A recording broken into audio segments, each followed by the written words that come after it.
So I was introduced to futsal at around 18 years old through the twins, Manuel and Esteban. They organized a tournament. I participated in it, and because of my style of play and my style of goalkeeping, I kind of felt like I connected well with the futsal.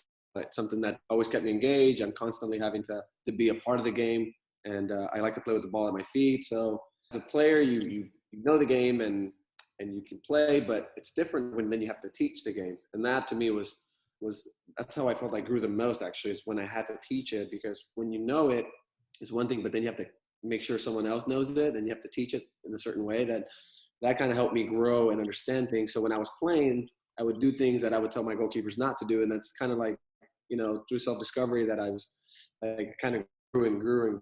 I love the ball on my foot, and you're constantly getting the ball like in tight spaces. You have to think a lot. So I like that. And that's just when I was like, I want to do this. He's definitely bringing he's bringing a European style of futsal UEFA. It's very structured. He has a system that he has in place that he wants us to really learn it and find a way for us to get better at it, so we can, as a team, then be more successful. Coach, they're bringing a really interesting mix to the table that I think is very good for the level of our national team, teaching us some of the basics, but also then now through competition, we're growing and we're getting to other fundamentals and tactics of the game as well. He just told me that age really doesn't matter. It's who can play. And when I got my chance to show that I can play, I did what he asked me to do, and I just executed everything that he needed to be done. He's approaching it and how he's being very strict about our style of play and how we're gonna how he feels that we're gonna be successful as a group and see if we can get to the World Cup, which is a goal at the end of the day. So there's been a total of 5 ID camps. There was, according to the staff, there was over 500 players that they have seen that have gone through these ID camps, that have gone through recommendations, and pretty competitive level. But so it was good level as far as individual players and their techniques. But when you come together, which is futsal is also a very tactical game, and so that's what he was also looking for, is players that tactically were very sound with the game. Not just technically, skillfully. There's many aspects of the game that he was looking for. So they have a player base to pull from, which is around 35 players. I was pretty impressed with the level overall. The way there as a national team where we're tactically sound, where we're futsal technically sound.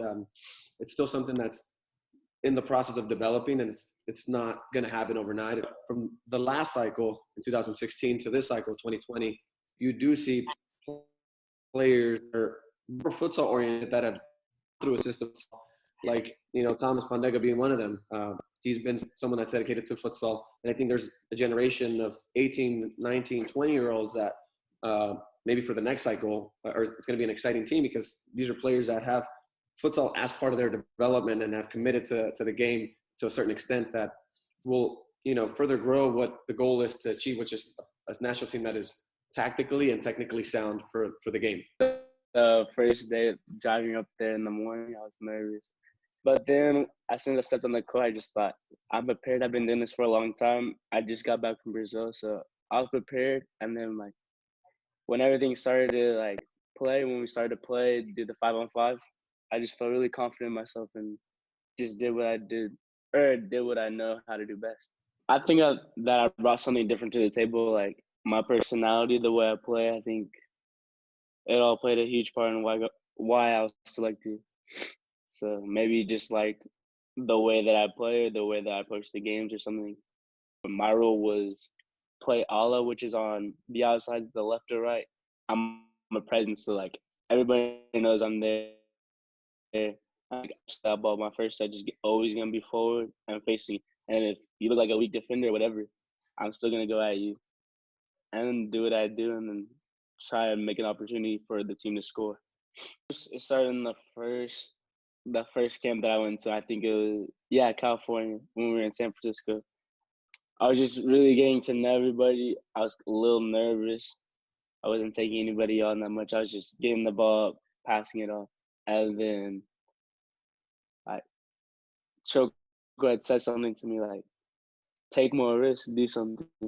And that's whenever I just started playing myself. I started to be myself on the court, going at players, taking them on, and just like finding opportunities. So I think I just needed to find my confidence. The team. So I saw, and I've known Thomas for many years, and I know the type of player that he is, and also because selfishly thinking, I want us to be the best national team that we can be, and I know that having Thomas on the rosters is what's best for us. The player he is, he's very entertaining, very fun to watch, but you need a player where you can isolate him. You need a player that is very good on 1v1s, very good at creating opportunities, generating these opportunities at 3v1s, 3v2s, 2v1s, and is very good. He's very good at shooting as well. So I know that and on the team, and I did see the first couple sessions at the national team that he wasn't really being himself. Not that he was struggling, but I know the potential that he has. And sometimes, and it's not that I needed to force him, or I just felt like he just needed to be reminded of the kind of player that he can be, the kind of player that he is. Playing balls at where he could have taken someone on. And I told the other keeper, "Hey, set me off." I go off, and I find him in a sideline, and I'm like, "Hey, look, dude, you need to understand that I think you're the best player we have on this team, and you need to start playing like that. You need to start taking those risks. You need to start creating the opportunities that we're going to need if we're going to go to the World Cup." Extremely helpful to have Choco there, especially as sometimes we would talk about what we can work on to do better and what we need to do. And I think it's very important for players to have mentors, like a conversation with somebody to help pick you back up and tell you, "Nah, you can do it." So it should be someone that has seen through your ups and downs and really been with you and seeing you at your best and then seeing you at your worst and that they're just honest. They'll tell you if you're up for it or if you're not up for it. So I know that I have at City Futsal, I have Fehdi, Manuel, Esteban, Danny as someone that can help me through to go through the situations that I'm dealing with, the tactical and the technical side of the game, but also as friends. When the national anthem comes on, I was a little nervous, but then as soon as that first whistle blows, again, it's just a ball and 5 other players on the court, and we just got to get after it in battle. It never gets old. It's always the first time being in line and singing it with your brothers, and you're about to go against another country. Ideas like, oh, United States, they don't know how to play futsal.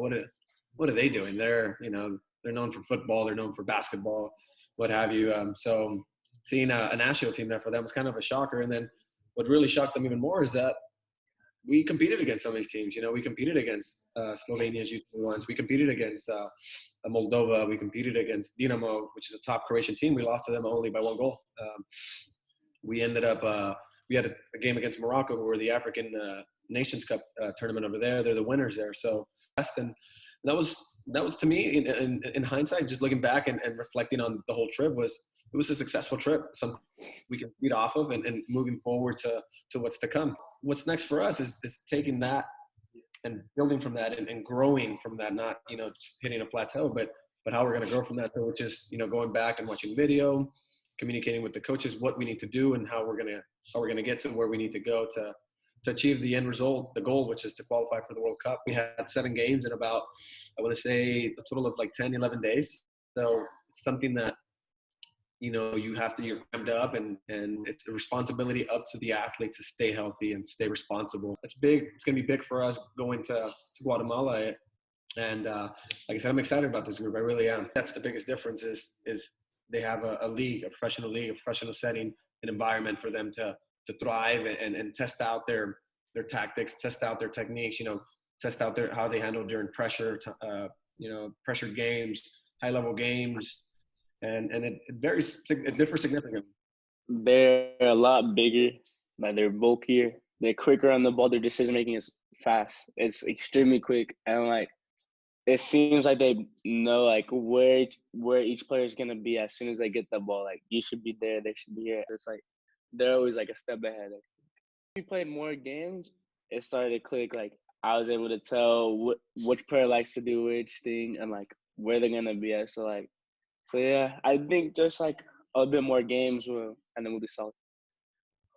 Because I'm one of the more experienced players, is I need to be able to have a little more confidence when I'm doing that. Your teammates can see that, is that you're a leader to them. So something that even, that he feels that will help me, that will translate to my game. That just, then your players are playing with more confidence because they know you're confident. And they say a goalkeeper is at least 50% of the team, at very least, because it's a foundation. And if there's no foundation, that thing is just all over the place.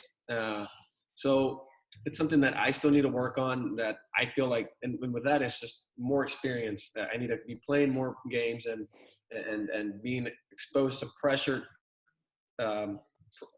being exposed to that pressure, so that I can then be able to handle it. He just basically said to keep doing what I'm doing and just stay humble.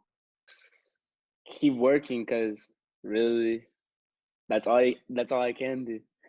Because I haven't made it yet. So I just got to keep working. Beyond, he's created this group for us to stay communicating with each other, making sure we're holding each other accountable for staying fit. He even sent us this very in-depth a dieting plan, working out plan. Even when the coronavirus took off and gyms were closed, he even sent us and modified a different one so that we can do these at-home workouts, in the park or something like that. So that we're able to do what we need to do. Now it is up to us individually to be responsible and be professional about the situation and making sure that we're taking care of ourselves. We all have like the same base, like the same foundation on what we should be doing and what we shouldn't be doing. But I also wake up, I do my workout. Sometimes I go to the basketball court with my little brothers and just try to get a training session in to stay fit and keep the touch. Keep working, keep training, and being mindful that you're not just doing it to be a better soccer player. If that's what you want, then great. But if you're doing this because you enjoy futsal and that's something you see yourself doing, keep striving for that. Because my advice is stay humble, but work hard. Keep working, because there is an avenue for you guys. So like all these other countries, they have futsal. They have like professional futsal leagues, and I just think that we're so behind and we don't have any of that stuff. So I just want to like bring it to the United States and like make it big in the United States. Keep believing, because futsal's here. It's here.